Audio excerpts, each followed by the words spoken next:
Well, the crew just got here just in time, literally as the seconds tick down on the YouTube countdown. In popped Vince D'Addario. Jesse Stiers is here with his hat as well. And of course, I'm Sean Stiers. Thanks for all the listeners / viewers for popping over. Did you guys start at 1 o'clock today, Vince? Sure did. All right. So Vince is doing that double marathon into a sprint once again. You got the saddle sores to prove it, but I'm here. Yeah, I bet you do. I bet you do. Good to have you. Get ready for your holiday weekend. We've got some firecrackers to shoot off in today's show.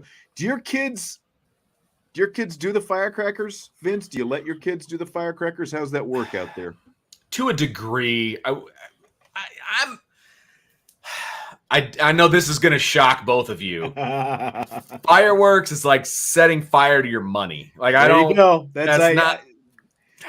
I had a feel, and I don't blame you, especially as many kids as you have. Yeah, like you got to keep a track of all of their little fingers and the explosives and everything else. And like when the tradition at my household used to be, my dad, like when the kids were growing up, my dad would come out for 4th of July weekend because his birthday is the next week anyway. So we could kind of, do the 4th, do his birthday and all that kind of stuff. But he would take the kids to the fireworks stand and, spend the money on one of the big packages and all that kind of stuff. So he did that. I never liked to spend money. I would rather just, go watch the big display and that kind of stuff. We would get sparklers. Those are relatively cheap. Get a couple of little ones to kind of fire off in the street. But we're going to be on vacation this time around for 4th of July. So we're going to go to the big firework display, sit on the beach, watch the fireworks. Okay. That's it. And luckily for me, what beach you going to? South Haven up in Michigan. Okay. So luckily the house we're renting, it specifically says no fireworks allowed at the house. There you go. Shucks. Sorry, kids. We can't get any fireworks. Bails you out, right? It does. All right. Well, we've got a lot to get to. I know Jesse's not shooting off any fireworks or buying any fireworks, so we don't have to worry about that. Let's just jump right into it as we continue to fill up. And just subtle reminder, hit the like button, please, as you enter the door tonight. We do appreciate it. So this has been, this is like the Marcus Freeman does interviews season. Yes, it is. He, of course, sat down with IB's Brian Driscoll recently. He's been all over the place with all the different outlets, sitting down doing the one-on-ones, including with Pivot podcast. And I had never heard of the Pivot until he did this interview with them last week. But Ryan Clark, Fred Taylor, a couple former NFL guys among the hosts of the Pivot. Here's something Freeman told them about Sam Hartman. Quote, "You're going into this season with the guy who has proven to play quarterback at a high level. Last year, we had 2 guys who were great kids, but neither of them had proven to play quarterback at a high level for the consistency of a season. Now you have a guy who has some experience," end quote. So what do you guys think of this? So for me, the 2 things that are glaring are, first and foremost, Marcus Freeman wants to win right now. And I think that is the number one blaring statement that comes from that. And I think the second one is not that he blames last season, on the quarterbacks, but it seems as if most of their troubles stemmed from lack of production or consistency at their quarterback level. And I don't think he's sitting up there pointing the finger. I think if anything, he would point the finger at himself first. But if we have to talk in terms of X's and O's, what limited the team the most last year, it was the quarterback position. And so I think he basically said, this year we're going to have even more talent, and it's time to win now. And I think that statement overall shows that they didn't want to waste that window of the talent they have now, and that they want to win now. And you can't win with a young, non-consistent quarterback. Sam Hartman has played probably more college games at the starting quarterback position compared to any other quarterback in college football right now. He's got to be number one in experience. So that's what you have to look for. And especially for someone like Marcus Freeman, that's a young head coach. You don't want a young quarterback as a young head coach. Those are 2 things that are likely not going to go together. I will say this is about as close to throwing guys under the bus as you'll ever get from a head coach. You know what I Right, mean? especially Marcus Freeman. Right, absolutely. And I'm not saying I was that. going to say not a head coach because the previous guy, Well, fair enough. like Yeah, there were tire treads on plenty of guys, that's a good point. with That's the a good point. I previous meant one, from so. Marcus Freeman. Like, he's not the kind of guy that's going to throw kids under the bus. And I'm not even saying he's throwing them under the bus, but he is saying, look, we've talked about it a million times. You're really only as good as your quarterback, unless you have absolute elite talent everywhere and the quarterback's just on the bus, right? You need a quarterback to drive the bus. Notre Dame hasn't had that quarterback for a while. They didn't have it last year, right? For whatever reason, injuries, experience, talent, they didn't have it. Marcus Freeman's saying that. He's like, hey, we had guys that did not play the position at an elite level last year, and they didn't. Those are just facts. Now they have a kid who has done it. Now, he hasn't won a national championship, but he's played the position at an elite level. That makes all the difference in the world. And watch how this season goes. It's going to go as far as Sam Hartman's going to take them, in my opinion. And Marcus Freeman realizes that. And maybe it took him a year as a head coach. He didn't really have a Sam Hartman option last year, right? But he knows that this offense is only going to be as good as that a quarterback that they have, and the recruiting has proven that, since he's been around.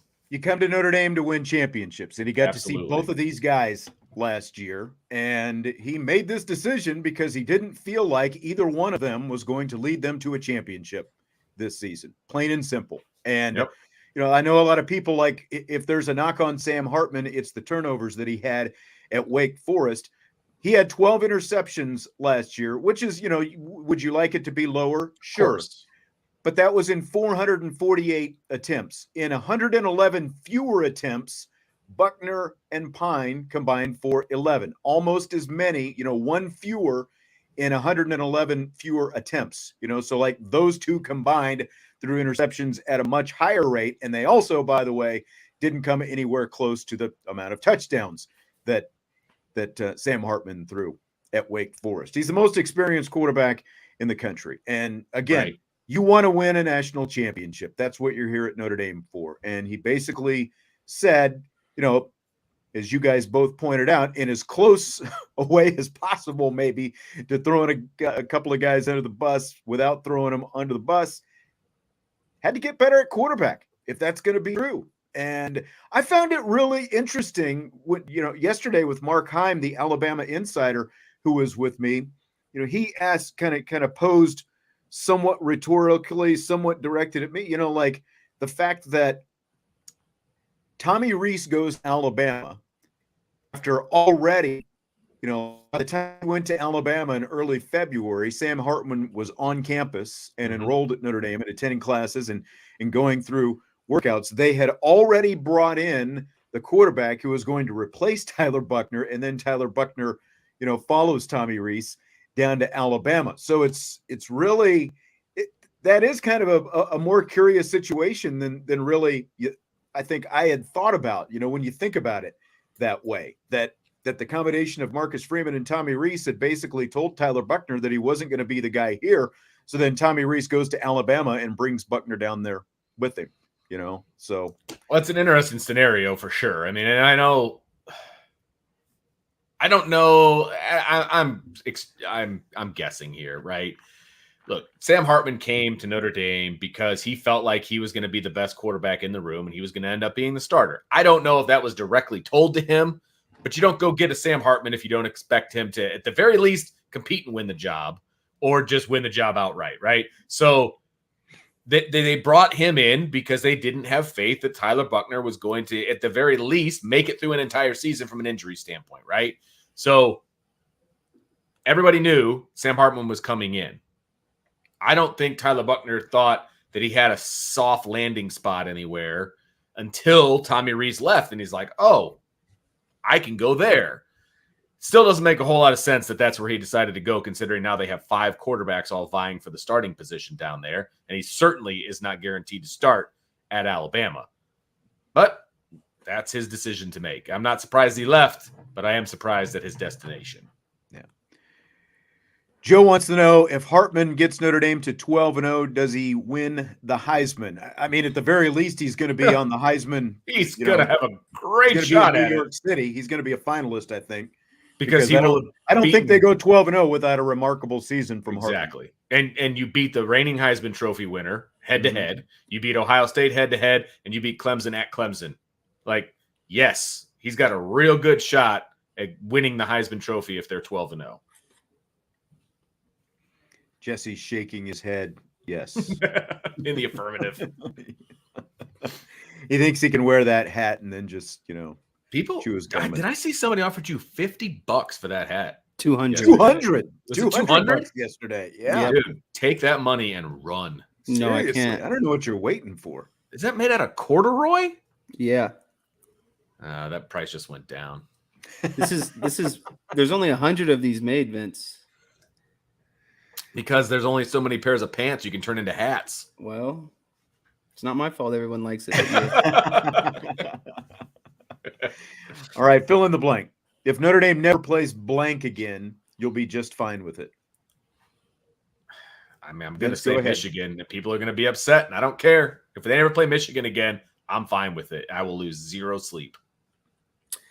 See, I like the Michigan game. It's a big rivalry for many reasons. I have a lot of friends in Michigan, so it's fun for me to keep More that one personal going. for you. I get that. Yeah, so I like that one. For me, I would be happy if they end it with Stanford. There's really no more to me. There's really nothing tying the schools together anymore, especially because Notre Dame has moved.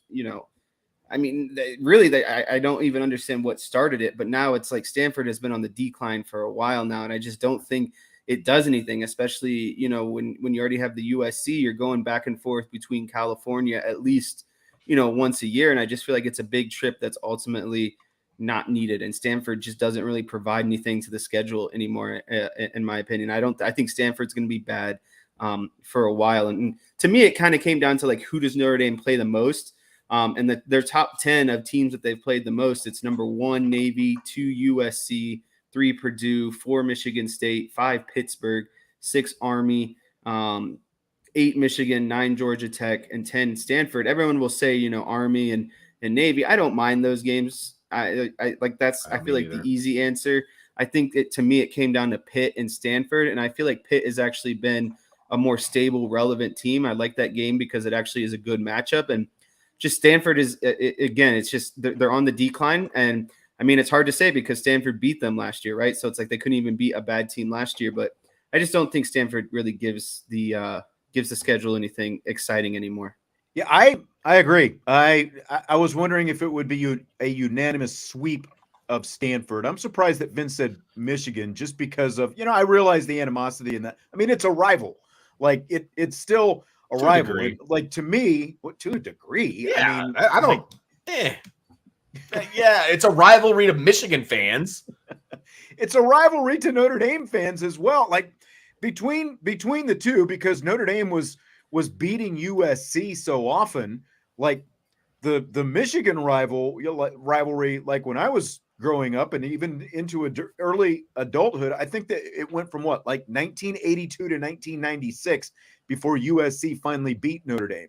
So like even in the Faust years when Notre Dame was down, Notre Dame was still kicking USC's butt. Like to me, the Michigan rivalry meant much more in those late 80s and early 90s because they always played at the start of the season. Obviously, USC is either going to be at the end of the season or the middle of the season, but Notre Dame, Michigan was always in the middle or always at the beginning.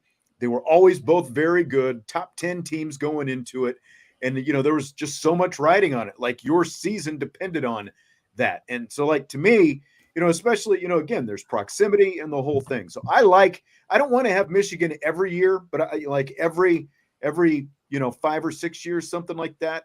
I'd like to see it. I wouldn't even mind, seeing it on maybe at a neutral site every now and then, like play it as a Shamrock Series game someplace. But Stanford does nothing for me at all. Like Derek was saying, you get the NorCal recruiting. I think there's a lot more value in the Southern California recruiting, like we've talked about. Like I would favor replacing Stanford with UCLA, coming along with USC. joining the Big Ten. Stanford does nothing at all right now, unless they elevate themselves again to another level of play, which really, when you look at it, that Harbaugh-Shaw window is like the most successful period of Stanford football ever. So the odds that they're ever going to get close to that level again are pretty slim. So like if your biggest goal is getting out to California, again, I'd rather see UCLA on the schedule. Stanford does nothing for me. I think Stymie said Purdue, they would be my number 2. Purdue, I could not care less. See, I'd rather play Purdue than Michigan. Either. Oh, wow. Yep. I just think there's more history in the Purdue game than there is with the Michigan game. Well, in terms of long running, yeah. But in terms of like actual both-sided rivalries, like the Purdue rivalry still means more to Purdue than it means to Notre Dame. And that's why I don't like I think the same thing about Michigan. I think it means more to the Michigan fans than it does to Notre Dame fans. They're the ones all butthurt that Notre Dame's not playing Michigan. Notre Dame fans, you don't hear them complaining about it. Because it's not a thing. I mean, they've got the whole Big Ten behind them. And it's, like there's always the, Big Ten rattle the cage argument. So.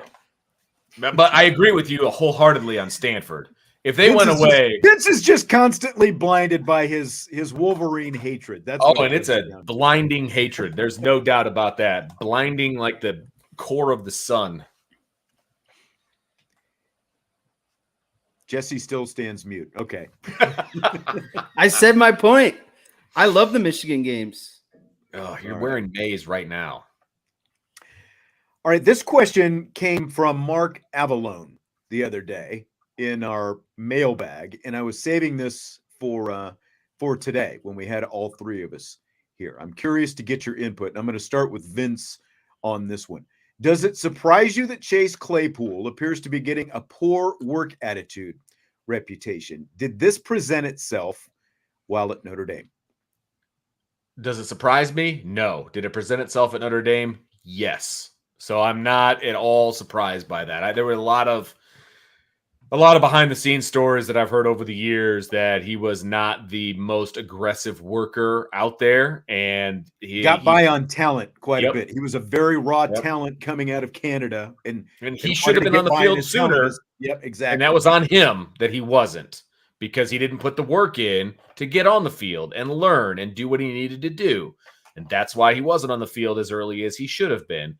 And now apparently he's like off in Europe taking photographs and doing all kind, like a model, and like working in the off season to actually get better. And you're not good enough. He at could your be day out job in a for couple that. years if it doesn't swing here pretty soon. Right. Yeah. I'm not surprised at all. So I never really heard about it during his time at Notre Dame, so I can't really speak on that one. I don't think I was around kind of enough to know that one. But does it surprise me overall? No, because Chase Claypool just reminds me of a guy who's just physically gifted and just showed up and allowed that to kind of carry him through.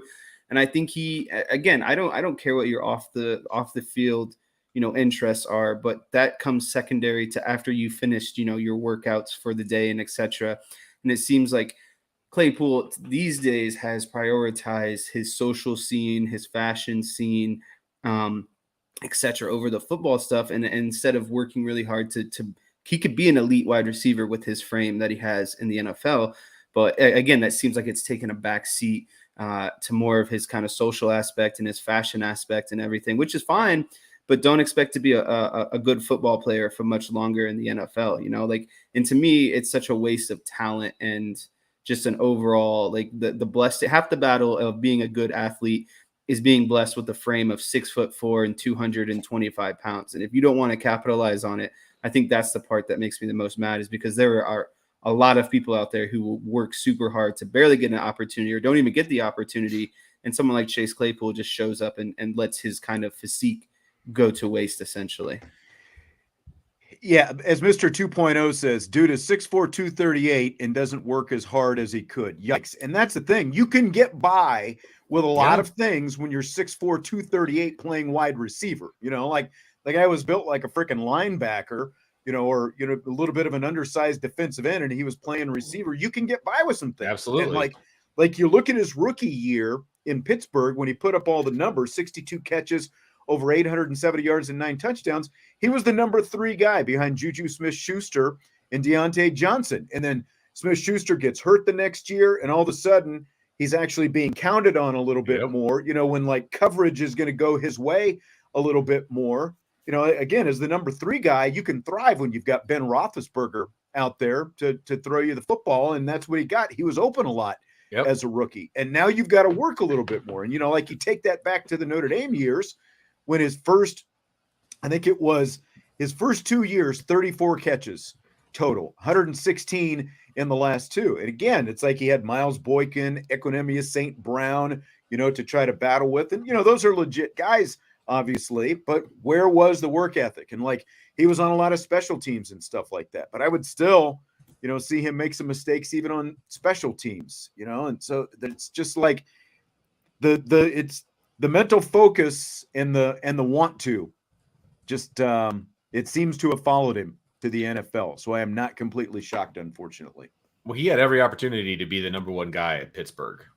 Every opportunity, and now he's with the Bears. So what does that tell you? You know what I mean? That tells you that he was expendable from Pittsburgh, and doesn't take much to be one of the best receivers that the Bears have, right? And so what is that going to look like after this year and moving forward? I mean, a guy with better work ethic than him is going to pass him up. It's what's going to end up happening if he doesn't focus on what he's doing, and he's going to be out of the league. Because there's not going to be a third team that's going to take a chance on him. Andrew Gilmore asks, as we shift topics here, have you guys seen the stats from 2021 when Jared Parker was offensive coordinator at West Virginia, and Knowles, of course, Jim Knowles, the defensive coordinator at Ohio State, was at Oklahoma State. WVU lost at home 24-3. They only gained 150 yards. Any concerns with Parker versus Knowles? My answer is no, because Oklahoma State was a really good team that year, and Jared Parker was running somebody else's offense. He was there it is, right there. And there are questions about, like we were Jimbo Fisher yesterday and the potential clashes, like who knows exactly what that whole, behind the scenes was like at West Virginia for Parker. Yeah, with, I mean, he what just kind of autonomy he even had. Go ahead. He didn't have the I would say the level of talent maybe that's at Notre Dame. Starts the fact with that. Yeah, he didn't. The offense wasn't really his. He just kind of had his hands on it, and it was it was basically 50-50. And I don't think it's again. I don't think it's. Sorry. He shared play calling like 50-50, and then the offense itself wasn't an actual derivative of something that he came up with and created. So I just think there's a lot of factors playing into it.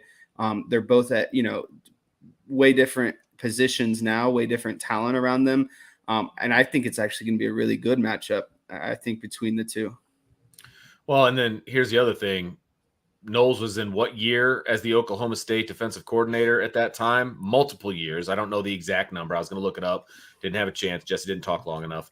But the bottom line is it wasn't year 2, okay? And so it was an experienced defense under his regime of what they wanted to do versus an offense that wasn't fully the offensive coordinator and all of that. So it really means nothing to me, to be honest with you. It doesn't. It's a fun stat to throw out there, and this isn't anything against the guy who put this up here, but it has nothing to do with the matchup that's about to take place this coming season at all. Concur. Fill in the blank. It's blank that Jim Harbaugh has implemented beat Ohio State and beat Georgia periods in Michigan football practices. Is laughable. It is so laughable, and it's such a high school thing. Yeah, and I'll tell you why it's laughable, because this is it. Vince, you can talk about this. I guarantee what's going to happen to them is they're going to get so hyper fixated on Ohio State and Georgia, and that's all they're going to think about. Else. And they're going to lose. They're going to have blinders, and they're going to end up losing to someone and get embarrassed. And the first question that he's going to be asked is, do you think you should have been worrying about this team and not Ohio State and Georgia in every practice? And he's going to come back and say something stupid and make himself look like an idiot. And that's just the nature of the beast with Jim Harbaugh. It's just, it shouldn't be beat Ohio State and beat Georgia periods. It should be beat adversity, overcome adversity periods, that it's something more broad that applies to every team that you can use in every game, not specifically just Georgia State or Georgia and Ohio State, because what you're doing is you're setting a standard, telling your players that those are the games we care about and we work harder for those games instead of working hard every week for every opponent. It's very gimmicky, number one. Number two, it is also like you've beaten Ohio State the past 2 years without the gimmicky beat Ohio State period. Why are you changing anything? I don't understand that at all. And I agree with Jesse wholeheartedly. All the focus is going to be on those teams. Just like all the focus was on Ohio State in the offseason for Notre Dame, and then they go out and lose to Marshall the next week. It's very similar, and I could very easily see that kind of thing happening to Michigan if all their focus is on those two teams. It just allows you to build up something and be let down because you've allowed this like it's whether you realize it or not, players subconsciously they'll just naturally kind of react, right? Like their bodies will be and minds will be thinking about Ohio State and Georgia, and then when it's not on that same level, your game is going to come down as well. It's going to kind of follow it. Yeah, Andrew is saying that Urban Meyer did it for Alabama during their national title year. I have no idea. Apparently, he talked about it during a podcast. Was that before they, like the week before they played Alabama? Was it all season long? I don't know. And just because it worked for one guy, I guess my question would be, why doesn't Jim Harbaugh have beat TCU periods in practice? Because why are you going to worry about Georgia when you can't even beat TCU? Is Georgia on their regular season schedule? They're not. No, right? They're not. And that's why it's like, you're like, Ohio State's going to be, so it's like, okay, that's your biggest rival, whatever, if you want to do that for, like your rivals in there. Okay. But to play Georgia, like so many different things have to happen to even get to that point where they're matched up with Georgia. Right. So exactly. I just, it makes no sense to me, especially again, when they lost to the team TCU that got blown out the next week in the national championship game by Georgia. So there's a tier situation. There's at least here. 10 other teams that need to be on the list, I think, before you start having beat Georgia periods. Yeah, exactly. So I don't know. I just think it's pretty funny. I think it's hilarious that it's a very Jim Harbaugh thing to do, though. It's like on brand for Jim Harbaugh, and by the way, he also apparently has a book on, like either on his desk or, like on the coffee table in his office that says, the cover of the book says all the great things about Ohio State. And then you open up the book and it's all blank pages. Oh my gosh. He's such a child. I know. It's funny because, to me, I feel like the situation with Urban Meyer and the NFL ultimately proved that at Ohio State, I feel like a lot of things were not handed to Urban Meyer, but he didn't have to work as hard as I think he thought he did. And it's a different game. It was proven. It's different game in the NFL and college, because when you're in college, you are the god, you are the kingmaker, right? But by the time you get to the NFL, is much more a player-driven league than college is. College, all the demagogues are the head coaches, and that Urban Meyer loved him some Urban Meyer, and he could do whatever he wanted when he was at Ohio State, but all the rules changed when he went to the NFL. You can't talk and treat players, adult men, the same way in the NFL as you can in college, and that's it's just a huge difference. So Shohei Ohtani leads the major league with 28 home runs this season. And of course, the All-Star break is about a week and a half away. He still hasn't decided if he'll participate in the home run derby. So on a scale of 1 to 10, how much does baseball need Ohtani in the home run derby? 17. They need you in baseball. You need star power, and in the home run derby, even more so, you need star power. Can it be fun if you got a bunch of no-name guys? Sure, to baseball purists or whatever. But if you want the casual baseball fan to tune in, you better have some names in that home run derby. Who watches the dunk contest during the NBA All-Star game anymore? Not the casual fan, I guarantee it, because Jordan and Spud Webb and all those guys, they're not in it anymore. It's a bunch of no-name rookies that if you're a big-time NBA fan, then okay. But if you're a casual NBA fan, nobody's watching that crap anymore. You need star power in these all-star events if you want to have anybody watching it. Yeah, so Vince took a lot of my points and a lot of parallels that I kind of had was, the biggest, I guess, criticism you could say right now with, not the biggest, but one of the criticisms that you can say with the NBA All-Star Weekend is a lot of what Vince was talking about. You have a dunk contest that used to be the most anticipated, thing in the All-Star Weekend. You had Vince Carter showing up. You had, some of the people that you were talking about, Vince. And nowadays it's just like they had G League guys in it this past year. Did they really? Yeah, and it's like, oh my gosh, and it's insane because if you want to, for something that demands popularity, you got to have your best players in it. And I get it; it's a at least for basketball, it might be more of an injury-prone thing because you're going up and you're dunking and whatever. I get that, but at the same time, like all the guys used to do it and everyone used to be fine. And so you start to look at this year's home run derby and it's okay. You've seen Julio Rodriguez, Vlad Guerrero Jr. is going to be in it again. Mookie Betts is in it. Like those three guys alone, I feel like is a lot more kind of star power than what we're used to.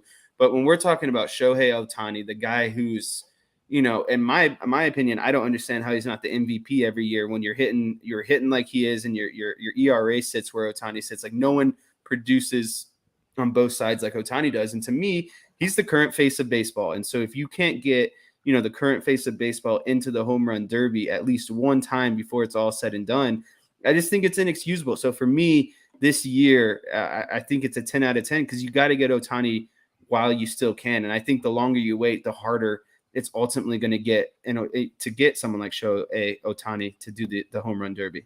This is like the All-Star game and the home run derby specifically. Like when you look at Pete Alonso a couple of years ago, Todd Frazier a few years before that, like when they won home run derbies, like it really launched them, into a national conversation, even though it's exhibition and it's, it's a home run derby. Like this is really kind of the launching off point for Major League Baseball because nothing else is going on right now. And you guys are right. Like Shohei Ohtani is literally having the best season we've ever seen, like maybe ever, or at least we haven't seen a guy like this in over 100 years, literally since Babe Ruth. Like when Babe Ruth was still pitching and hitting for the Red Sox, that was the last time we saw a guy doing anything close to what Shohei Ohtani is doing right now. And you need him on this stage, in that kind of stage, because you're right. Like Michael Jordan, remember before all the championships, he won the slam dunk competition. That was again, that was like, he was really good, but that was kind of his launching off point. So many others. These sports need these guys. They need actual stars, even though they are exhibitions. They are, kind of the time, I think, in the middle of these seasons when more people are watching these all-star weekends. And again, for baseball, it's even more so. Like baseball lacks stars, and Shohei Ohtani should be a star, even though he's playing in Los Angeles. He plays for the Angels, so he is not talked about, even the way Mike Trout is talked about still, I think, in some circles. So yeah, I mean, I think Vince said 17. I would match the 17. Isn't it crazy though that like you just brought up Mike Trout, right? And so I was talking about this with the other day. You have two of the greatest players in the game right now on one team. And then in my opinion, you can make the case that you have three of the greatest players on the same team because Ohtani can pitch and hit. He's an elite pitcher and hitter. And then you throw in Mike Trout in there as the hitter he is. So you're telling me you have technically three of the best players in the game right now, and you still I just don't get it. I really don't don't get that. And it's just mind baffling to me. And it's to me, I feel like the Angels don't deserve them anymore because it's like you're wasting away some of the game's best talent right now. And it's just crazy to me. You're absolutely right. You're absolutely right. Get to Rob's question here in just a second, but I was thinking, I slipped in with Vince and Brian earlier as Derek says, Vince, you seem like you forgot that Sean disrespected your basketball knowledge. Just wanted to remind you. And I've been kind of workshopping, like a potential like a Vince segment, and I'm like workshopping some names for it. And like one was Grandpa, tell me more about 1985. Like That's good. the other was just Vince's bad basketball takes. Maybe it's a little too Where on does the that come nose, from? What do you mean? What but- are my bad basketball takes? So much What are you talking hatred. about? Man, the vitriol. I feel like Grandpa, tell me more about 1985 could be the way to go. That might be, because that's pretty accurate. I don't know about. I mean, I called a lot of basketball games with you over the years. I feel like I have some basketball knowledge. It's true, but NBA, I don't know. not so much. Not post like 2001. I don't really have a whole lot of NBA knowledge, but basketball. I was looking, this came up because Vince popped in the chat yesterday when we were talking about Micah Shrewsbury and putting up the threes at Penn State. They were like, it was either 13th or 16th in the nation in 3-point attempts last season. But the makes are what I'm worried about. The makes. I know that offends Vince. Even though how many championships did Golden State win putting up all those threes? Jesse? That's a lot, but they made a lot of threes. That's the difference. They did. They made them. That's where I need to be. You need to make them. You just play that 4 out, have one guy sitting in the middle. As long as you got a dominant guy underneath, I mean, you can play that. And then, but the key, and I will say this, and this is going to be old school too. The key is you got to play good defense, Stiers. You got to play good defense. I mean, that's you were in there last night when we were talking about it. I think that's going to be the key difference between a Shrewsbury team and a Mike Bray team is the willingness and the desire to play some defense. And there's going to be an actual focus on defense. I think what makes that style of game so hard is it's just the style itself. In terms of fans' eyes and opinions, it just goes drastically one way or the other. It's either really successful and it really works, or you're breaking everything and everyone's just screaming at their TV, stop shooting the three, And so that's the thing is the Warriors made it look so easy because they literally made everything. You got a guy who can shoot from the logo, right? And so exactly that's what makes it a little bit harder is that it's just so infuriating to watch because when it's working, oh my goodness, right? Like everyone loves to see the threes falling. But when it's not working, it's like, oof, there's nothing more infuriating. Yeah. And it's like, let's get some quality possessions. Let's maybe work it around a little bit. And so I think that's where it makes it difficult. I concur. And just for KMAC, we slipped in a little basketball talk at Vince's expense. So we do. Yeah, well, it's okay. Look, there's no bigger fan than me. I love it when the threes are draining. I completely agree with Jesse, but they have to be draining. That's the key. Like you can't just chuck them. You just can't be a chucker. You got to make them. It's true. Good point. By the way, like I was thinking about this today too, speaking of the Vince D'Addario, mode of operation, like I've been accused many times over the years by my family of being George Costanza, like anytime I start with a little this or a little that. It's the summer of Sean. You're being a Costanza. That's right. The summer of Sean. That Pope can move, baby. I feel like Vince is even more Costanza than me, though. So it depends on what we're talking about. Depends on the topic. Okay. Yeah. All right. See, Jesse knows. Jesse knows.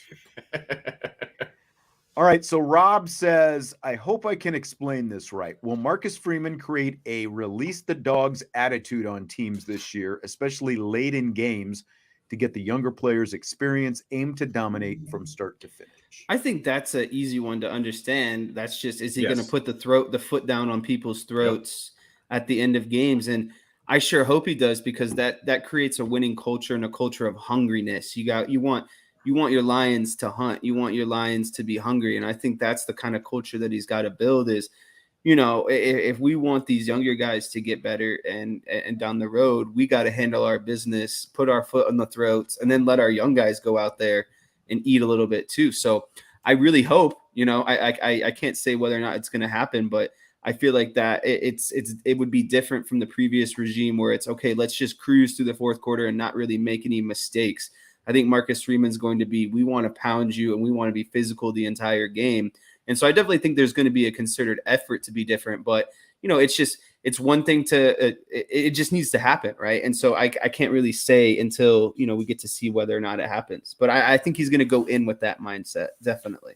Yeah, and I think the foot on the throat thing is absolutely accurate, and I think Marcus Freeman will have more of that mentality than the last regime did. And you're not just doing it to get young guys in the game, because look, the reality is if you're blowing a team out and you put young guys in, are they really running the offense, or are the wide receivers just going out and stock blocking and the quarterback is turning and handing it off? Like, that's not experience. That doesn't help you in the long run. That's called scout team practice. Correct. Like, that doesn't do anything for you from an experience standpoint. If Marcus Freeman is going to be the guy that we want him to be and to build all of that up, you got to get those guys in during the actual gameplay, like when it matters. Mm-hmm. And I'm not saying all at once. I'm saying you trickle them in, you do certain things, and you're very direct about it, right? You have a plan about it. And then while doing that, you're sticking the hammer to these teams and you're blowing them out. Brian Kelly never wanted to blow anybody out because he wanted everybody to like him. Marcus Freeman doesn't give a crap about that because everybody already likes him. You can blow teams out and still do the right thing. Hopefully that's the case moving forward. Yeah, I realize when you're Notre Dame, things are going to get, overanalyzed and, microscope is out and all that kind of stuff. I don't think you can worry about that kind of stuff. I just, put your boot on the neck of the snake and squash it. That's just what it comes down to. You just love it. You just, yeah. And I do hope that they have that mentality. I felt like there were a couple games obviously last year that turned into blowouts. The Navy game got a lot more, like it was trending in that direction. Boston College. Right up until it wasn't. But then Boston College did, UNLV did, those kind of games. Yeah. So, but I think a lot of it comes with the talent on your roster as well. And, it comes back to that, how much more talent you have than the other team. And, like those two instances, BC and UNLV, it was very obvious that the talent on the field was not in the same ballpark, but again, I just think that we're going to continue to see Notre Dame have much more talent than most of those, kind of teams that they're playing, with the exception of the elite, and then the talent's going to be evenly matched. And, that's a different story altogether. But I think in those 8 to 9 games per season where they are going to have a lot more talent, I tend to think we're going to see that. I do more too. often than we do. I do too. Because there's obviously a different mentality that the new head coach has than the old head coach did. A few more questions that we had from the mailbag the other day that I promised that we were going to save for today. Irish Shaitan, who I haven't seen today, so of course we're using one of his questions today, but he says, what teams other than Notre Dame would you like to call a game for, and who would you want in the booth with you? Vince, we'll start with you on this one. I would call a game. I assume we're talking college football. I'm going to assume that, but I guess it could be really anything. I'd love to call a Cubs game. Obviously, I would call any college football D1, like Power 5 college football game. I would call any of those, and I think it would be fun. I would anything at the professional level. I think would be a lot of fun to call. And there's really only one guy I want in the booth. That guy right there. I would do Alabama and LSU with Tony Romo, and then I would do a Cubs game with who would I do a Cubs game with? I would have to I need to think about who I would do a Cubs game with, but it would be give me a second. Come back Anthony to me. Rizzo? No, it would have to be someone more of the past, I think. Ryan Sandberg? Sammy Sosa? No. Give me like Derek Lee up there, I think. Okay. Sandberg. Right. Ernie Banks might be up there as well. But he's a little old enough for Sandberg, I guess. Yeah, Ernie Banks is a little bit, yeah. K-Mac and actually, you know what? I figured out who it would be. It would be Carlos Zambrano. Really? Wow. Yeah, it would be Carlos Zambrano. I think he would bring that fiery edge up there. Like he he'd get up there and really start getting into it, I feel like. So I would go with Carlos Zambrano. Interesting. Yeah, like NFL, like early in my career, that was like my ultimate goal, I think, was like doing the NFL. Like today, probably not as much because my eyes are already older than I would like them And to be, and where you sit way in up those there. press boxes is Yeah. up there. That's right. So being a little bit closer to the action, like the Cubs would be a great one. And like I would have these two guys. Like if I was doing a Cubs game, Oh, like it'd be so much fun. these two guys right here, like I love what I'm doing right now, calling the Notre Dame women's games. That's for sure. But at the same time, I think it would be fun, to call my alma mater, Kansas men's basketball. That would be a blast. And I think you guys both really know I love college baseball, and like especially if Paul Maneri was still at LSU, I would love to have been able to call like some LSU baseball at a packed Alex Box Stadium. Just the environment down there and the whole thing would have been a lot of fun. Awesome. Yep.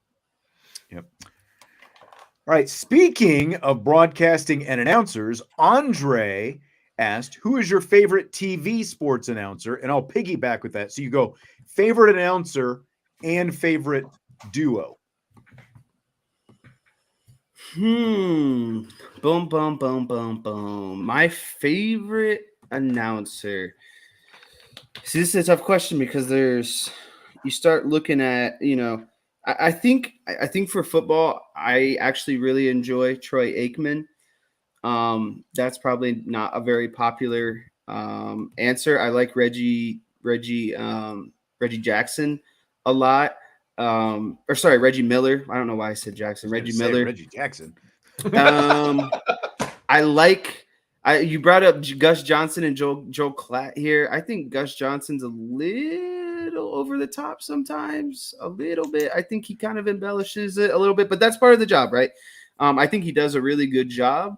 I really think it would have to be someone like Troy Aikman in terms of football. And then when we're talking about baseball, I would like to do one. Oh, I would love to do a game with Matt Vasgersian, actually.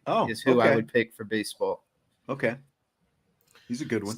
So my favorite, Pat Hughes, Tony Roberts. Those are my favorite guys. And I know you said TV, but I don't care. Pat Hughes has been on TV. So I like Pat Hughes too, Vince. And I think he gets a lot of flack for some reason. Really I love Pat Hughes. And I will say the original Pat and Ron, I could listen to those guys all day long. And I know that Ron is a cheerleader and all that, but he bled Cubby Blue, man. And people loved him. And that's exactly right. And that's why he is who he is. So that Pat Hughes, by far, from baseball, he's my guy. And I love those two together. And Tony Roberts, nobody calls a Notre Dame game like Tony Roberts. Yep. I mean, his voice is Notre Dame football in my head. You know what I mean? So those are my guys right there. And that's who I would, you kidding me? I would love to do a game with Pat Hughes. Like that would be, if we're kind of piggybacking off the last question, like if for some reason Pat Hughes gave me a call, it's like, hey, I need you to do, a Pirates game with me on a Wednesday night. I would like, oh my God, that would be, I could die a happy man. Like that would be awesome. Vince, do you like Boog Sciambi? It's okay. Like he doesn't bother me like he does some people. He bothers me. I will regrettably say I haven't watched a ton of games because I can't watch the marquee. Still doesn't have marquee. So I did see. Did you see that I guess they're getting a streaming direct to consumer platform here? Sometime. It sounds like that. Maybe mid-season. Very curious to see what that would cost. Well, the other thing is I've read that when I read the article, and it was in the Chicago Sun-Times, I believe. So obviously, it was in the Chicago market where this article was written.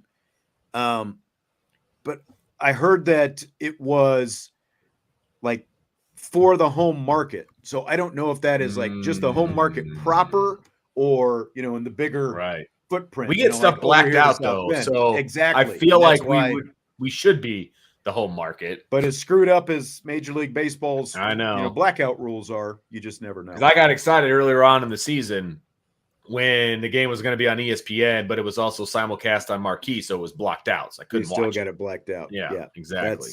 That's helps out your fan base, right? Blacking out games. Like we were talking about, with Ohtani and what baseball needs and all that kind of stuff. Yeah, these blackout rules. Yeah. Really great. Really great.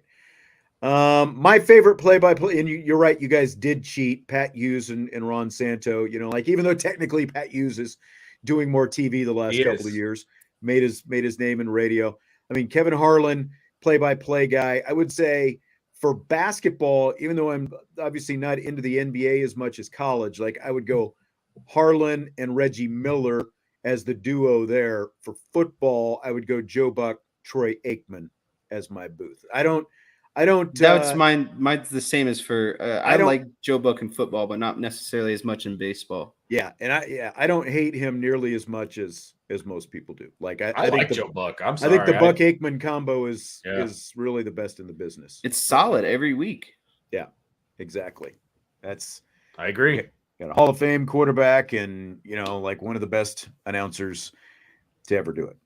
Play-by-play guys to ever do it. So I think it's really good. Question that I have for you guys, like you guys have both, you guys have both done some games. You've also done talk shows and, pregame shows and, whatever else it happens to be. Which do you think is easier to do? Like doing the, like the live game type stuff or the studio type stuff? Because, like we're seeing obviously, players finish their careers. Some of them go into the booth and do games. Some go to the studio. Which do you guys think is easier?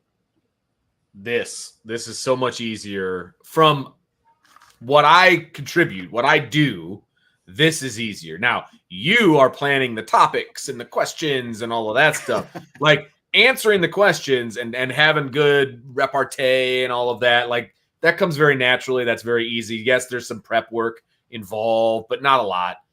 Games, if you want to do it right, there's more prep work involved.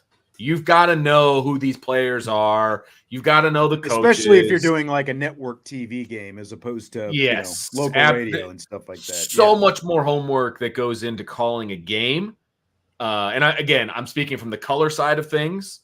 Then the play-by-play side is incredibly difficult to prepare for and do well, because you got to have stats and you got to have them, available, and you've got to know the players and you got to do all of those different things. So preparing for a game, whether it's color or play-by-play, is it's much harder than it is to prepare for a talk show. I would say that these sort of shows are easier, but I think games are more fun, because I think what makes the games so fun is you never know what's going to happen. And then when something happens, you can just give your live time kind of analysis, right? And then just allow yourself, as someone who's just been, played the game, been around the game for so long, you just naturally know things. Like when you're doing a baseball game, you can say, oh, this pitcher is really doing a good job of doing this, this, and this, or this hitter is, doing this, because it's just what you're seeing. And it's a lot easier to kind of talk about that. So I find the games more fun and more kind of keep you on your toes, but the shows to be ultimately kind of easier, I would say, to do. Yeah. I'm a play-by-play guy. Like the prepper, there's either way you've got to prep, but to me, it's like the play-by-play is easier because it's you literally, as the play-by-play announcer, sit there, watch it unfold, and just say what you see and talk about what's happening right in front of you. So I don't know easier, but it's definitely there's. Oh yeah. Like to me, it's a lot of fun, like this is a Absolutely. lot of fun as well. But, to me, like the play-by-play is where it's at. I love doing games. There's nothing like a big game. Love doing games, especially big ones. Like you said, even though it was high school, I love doing the playoffs. You know what I mean? Like the sectionals and all of that stuff like that. That's the fun. There's no doubt about that. Like that's the most fun. Andrew asked if we liked Tom Hammond when he was doing the TV for Notre Dame for many years. I didn't mind. You guys remember much about Tom Hammond? Oh yeah. I thought Tom Hammond was pretty solid, not spectacular. Yeah. Here's what I remember the most about Tom Hammond, though, because, like we were back in the days when we had our, when we did the pregame show, we had a booth on the broadcast level, the press box, just a couple booths down from, NBC TV. And I just always remember at halftime, they would have the hot dogs out there, and Tom Hammond would come out and put onions all over his hot dog. And I remember just seeing him, like eating his hot dog, like that, making sure not to get any food on his shirt, which I totally would have done. But that's what I remember most about Tom Hammond is the onions on the hot dog. Tom Hammond kind of honestly, again, good at what he does, but he kind of scared me. He reminded me of someone off of like Charlie and the Chocolate Factory. Well, because he's got a massive head, number one. And again, it's not his fault, but like he's got a massive head.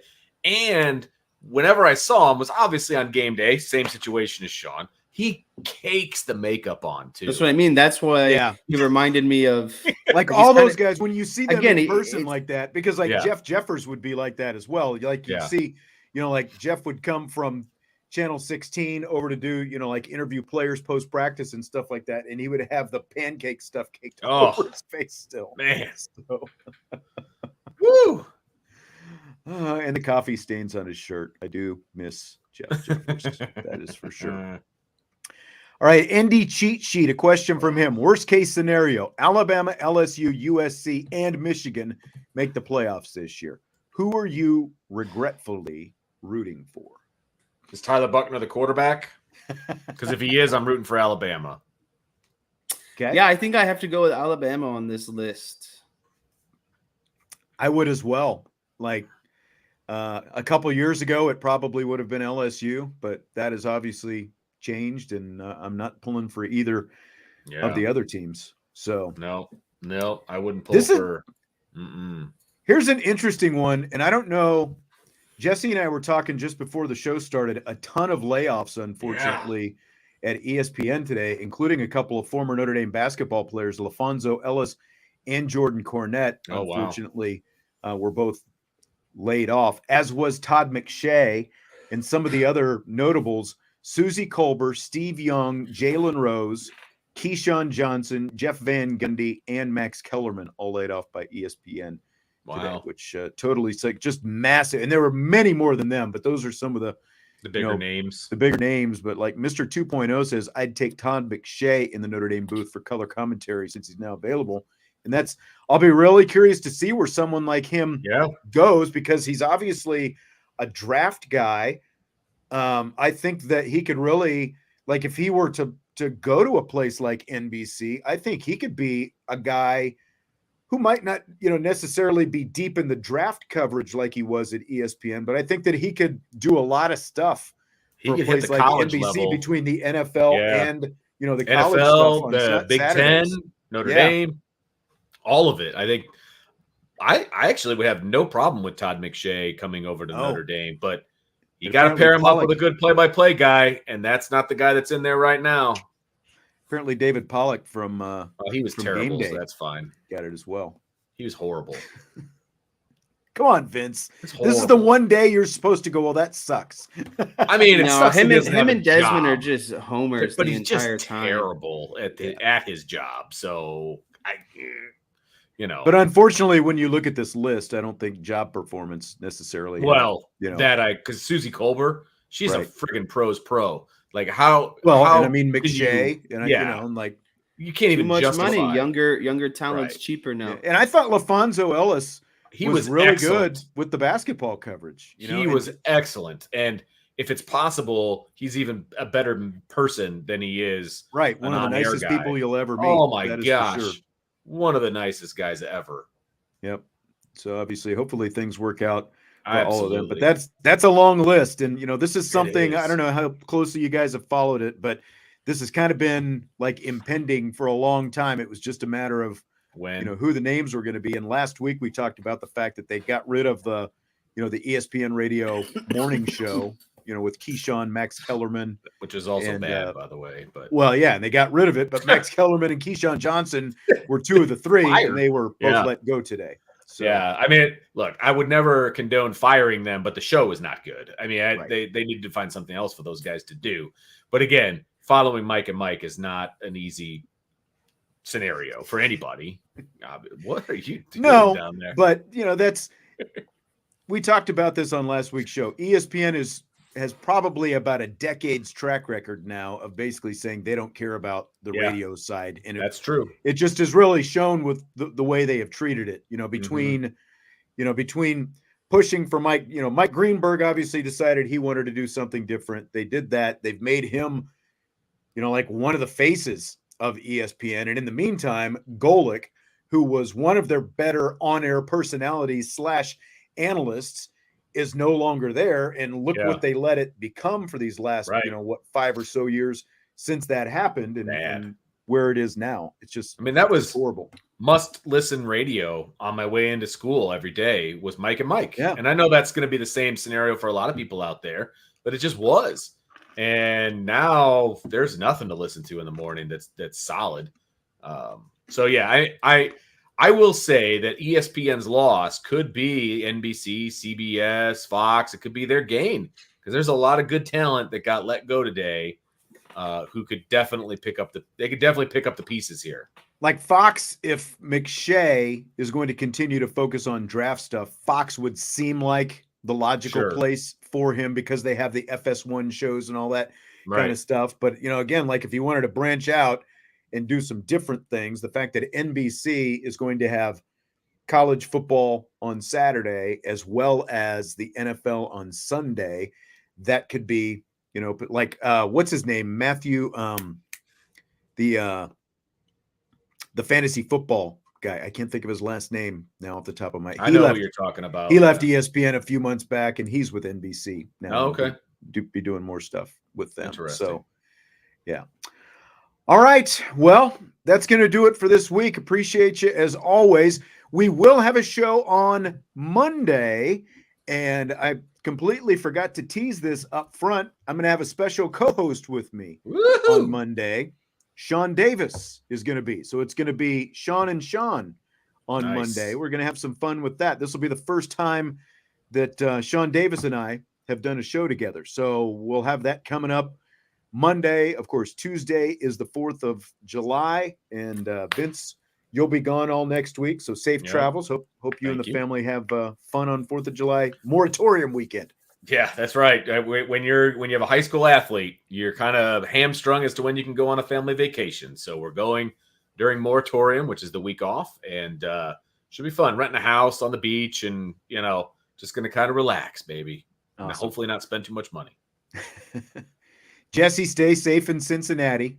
Thank you. It's going to be a crazy weekend down here. I bet. Enjoy your golf in the morning. All right.